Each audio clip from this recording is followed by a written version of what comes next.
મારી દુકાન વારસિયા વિસ્તારમાં આવી છે। મારી દુકાને આવ્યો તો દૂધ લેવા માટે। દૂધમાં થેલી માંગતો હતો, દૂધમાં થેલી નહીં આપવાથી એ ઝઘડો કરવા બેઠો। એમાં પપ્પાને ગાળો આલતો હતો। અમે વચ્ચે પડ્યા તો અમને પપ્પાને ધક્કો મારીને ભાગી ગયો। પછી અમે પાછળ એની ઘેર સુધી ગયા તો પછી પાછળથી ફટકો માર્યો, તલવાર મારી છે। બે ભાઈના હાથમાં તલવાર હતી અને એના બાપાના હાથમાં દંડો હતો। એ મારીને મારા ભાઈને બેભાન કરી દીધો। મને એનો બાપો પકડી બેઠો હતો, છોડતો નહોતો અને એ બંને ભાઈ મારા ભાઈને મારતા હતા અને બીજો એક ભાઈબંધ હતો એને પણ માથા પર તલવાર મારી। એ મારીને પછી અંદર ભાગી ગયા।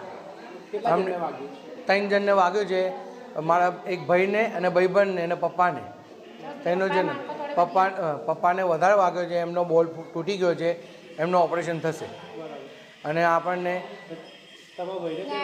મારા ભાઈને માથા પર વાગ્યો છે, એને 6 ટાંકાયા છે। ના, ઓળખતા નહીં અમે।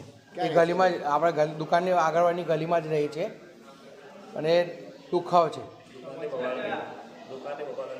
હા, દુકાન થયેલા છે એ લોકોની સારવાર કેવી થાય છે? કઈ જે ઘાયલ છે એ લોકોની સારવાર ક્યાં થાય છે?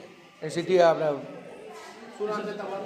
મારો રામભાઈ, ગિરીશભાઈ, ગિરીશ ઉર્ફ ગુડ્ડુ અને ત્રીજો આકાશભાઈ। આકાશ ભગવાનદાસ લાલવાણી મારો ભાઈ થાય છે। એમને મને ફોન કર્યો, દીદી મને વાગ્યું છે, તમે તરત પોલીસ સ્ટેશનમાં આવી જાઓ। મારા માથામાં બહુ જ વાગ્યું છે, મને તલવાર મારી ગઈ છે। એટલે હું ઘરેથી ભાગીને પોલીસ સ્ટેશન ગઈ ને આમની હાલત જોઈ, બધું બગડેલી હતી। ત્યાંથી એસએસસી હોસ્પિટલમાં એમને મોકલી આપ્યું છે ને હવે એમનું ટ્રીટમેન્ટ ચાલુ છે। ને જે એમને માર્યું છે ને એમને પોલીસને કહો શક્ય અમારી વિનંતી છે એ લોકોને પકડીને ને એ લોકોનો વરઘોડો કાઢો ને એ લોકોને બી સજા આપે। 3 જણા હતા ને પહેલાં એક અંકલ હતા, પહેલાં તો એમને જ માર્યા હતા। તો એ અંકલને મારે તો કોઈ જોયો તો ના ને, એટલે એમને છોડાવવા ગયો હતો તો એમને પણ માર્યું છે। તો એવું તો ના ચાલે ને, તમે કોઈ એક દૂધની થેલી માટે મેં એમને થેલી જોતી હતી, થેલી નહીં આપી, એમના માટે ઝઘડો થયો છે। ને કોઈ ઉંમરવાળાને મારે તો કોઈ એમનો છોકરો અને બીજો ભાઈ પણ તો ના જ જોઈએ ને। એ પોલીસને જાણ કરી, પોલીસના ચોકી નજીક જ હતી પોલીસ સ્ટેશન, ત્યાં પોલીસ સ્ટેશનમાં ગયા હતા એ લોકો, વારસા police station, new police station, ત્યાં જૂની પોલીસ સ્ટેશનના બાજુમાં ઝઘડો થયું હતું।